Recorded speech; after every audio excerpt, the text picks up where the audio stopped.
Hi. Well, I'm getting down to the nitty-gritty now and explaining to you, all of you that are interested in you, what I've learned about you and me and humans, and what our job is as humans to take care of ourselves as humans and advance our souls, advance our lives, create great experiences for ourselves. I started out in life on a farm in Kentucky, and I brought into this world, into this lifetime, a rich history of ancestry, like kings and queens and signers of the Magna Carta.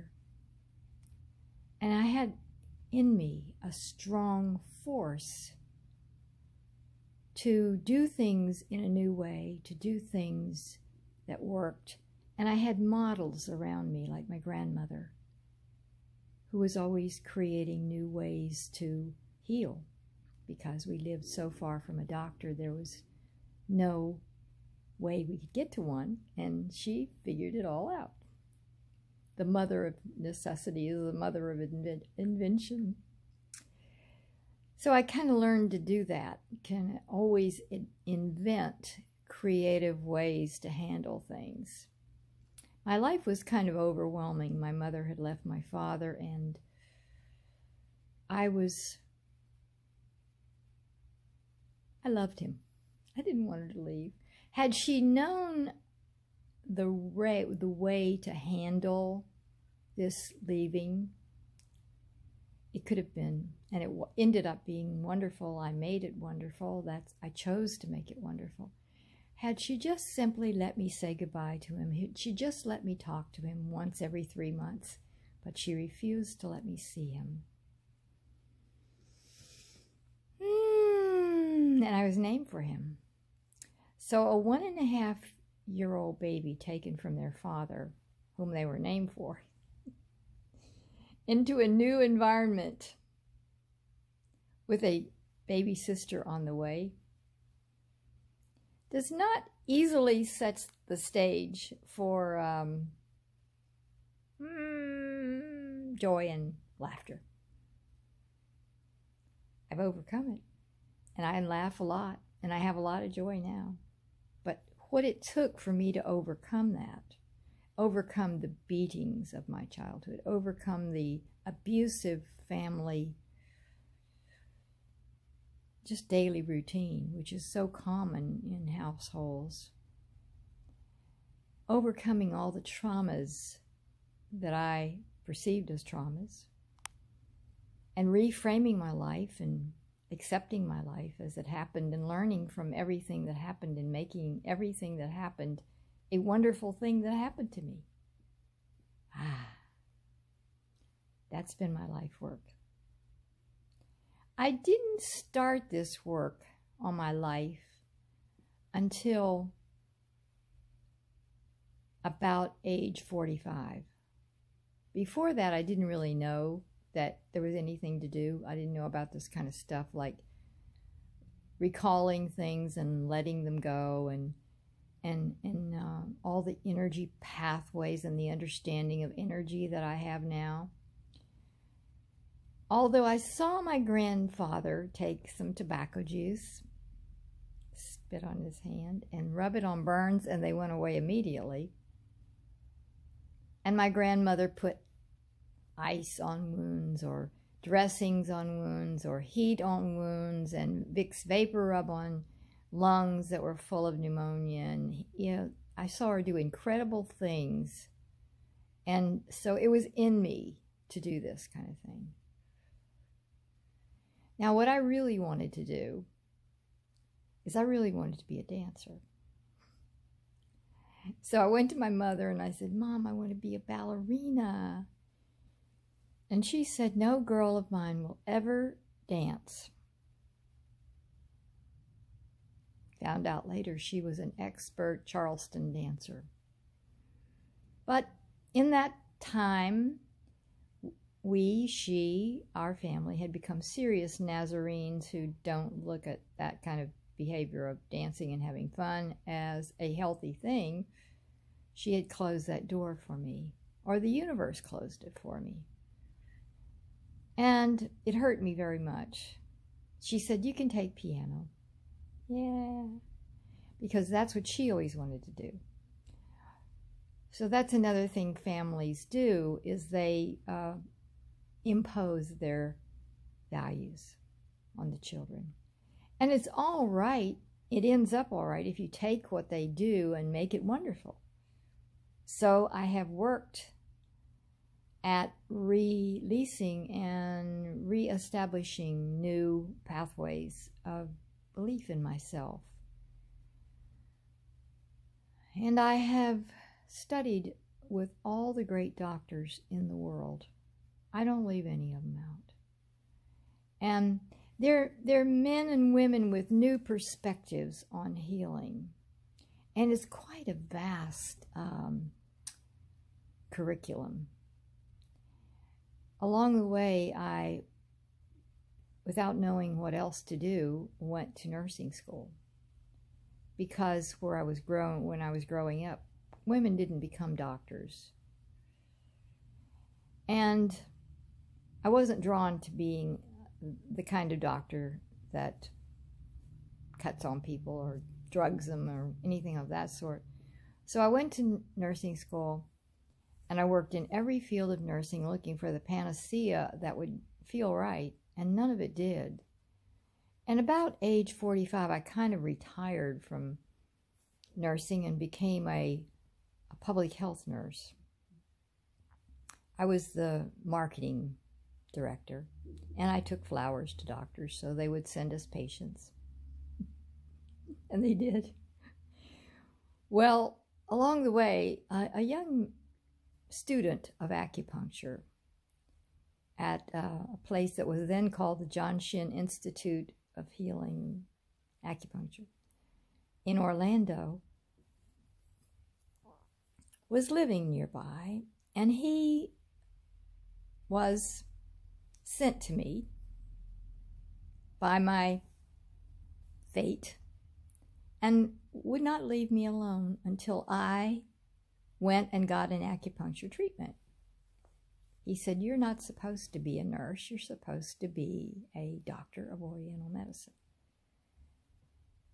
Well, I was annoyed at first, but I got it at last and went for my first acupuncture treatment. And when I got up from the table, I said to the doctor, "How can I become a doctor of acupuncture?" And he said, "Well, you can come to my school." And he was fresh out of China.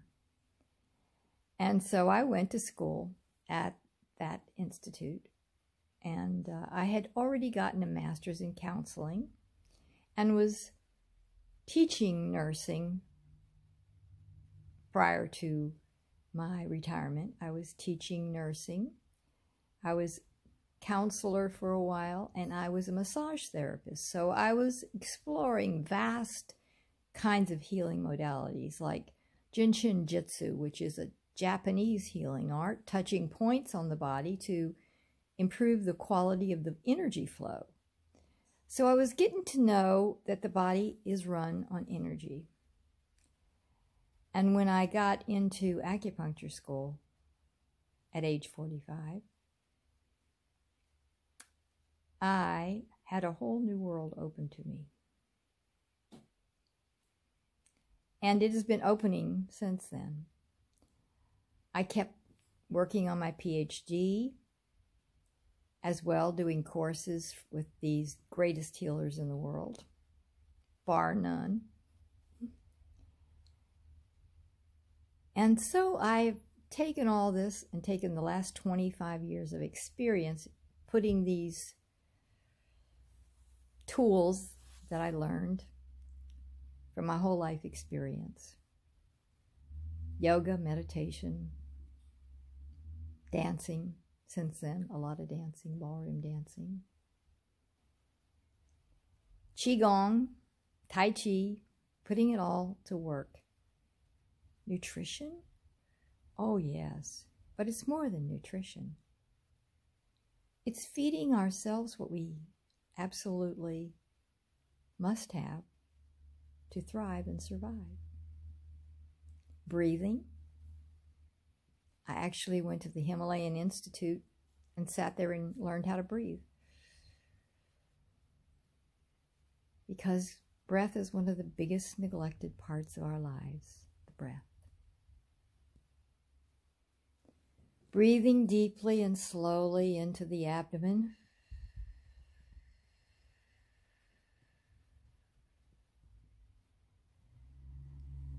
And then bringing that breath up to the lungs and expanding the lungs.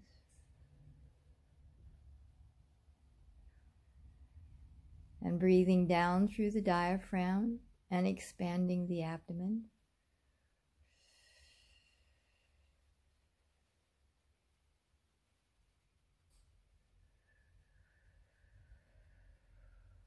Relaxing all the vital organs that are necessary for making our bodies work. Because without air, the breath of life that He breathed into us, things don't work.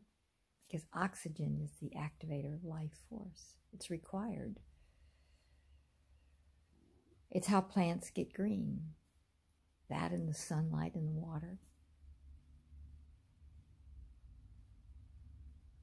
Allows the plants to find their nutrients and absorb them and make pretty leaves and flowers and foods.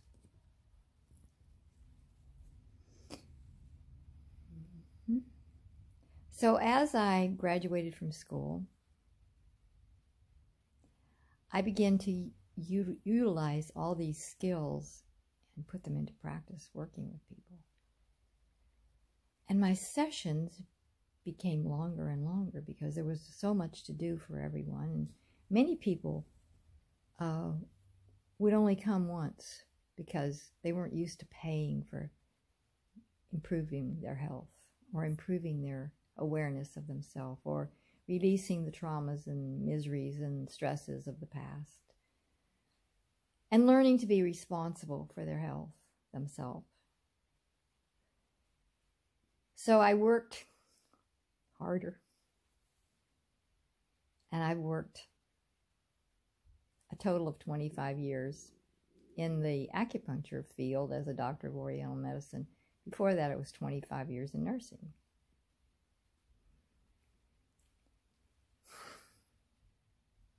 And I'm beginning to realize that there is so much to teach people in one session that it's got to be overwhelming for them.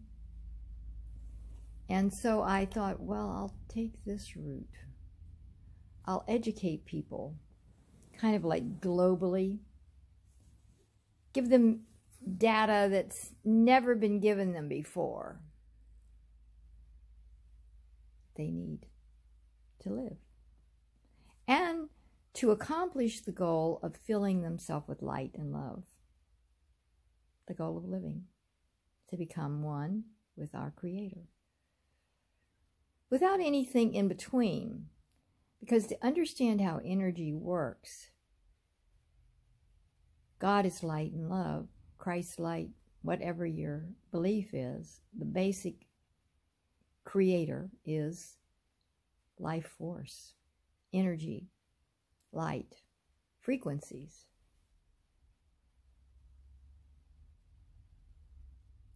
So we are a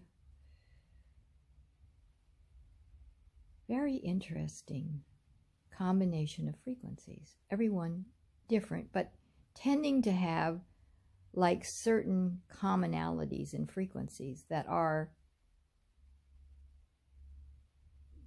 identifiable. Certain tissues have frequencies. But then there's another factor to this frequency of human beings, is that every human is different. And yet there's still a basic frequency. for different conditions that can arise in humans, like a virus has a certain frequency. Herpes virus has a certain frequency. Spirochetes have a certain frequency. And so healing involves identifying the frequencies and the blocks in the body that are not in the range of normal or healthy or life-giving or health-activating and vibrant, flowing, good connection within. And figuring out why they aren't. And establishing techniques, foods, supplements, herbs, homeopathy, thoughts, release patterns, release techniques that will allow the energy to become free. Free to be fully the light that you are, that I am, that we are. But most people aren't taught that they have any responsibility for their life, health. They figure you go to the doctor once a month, then you take whatever he says and you get whatever test he says, but nothing about what our job is given to us. Like dentists never explained to me what I could do to be healthier teeth. Consequently, I don't have healthy teeth. I didn't.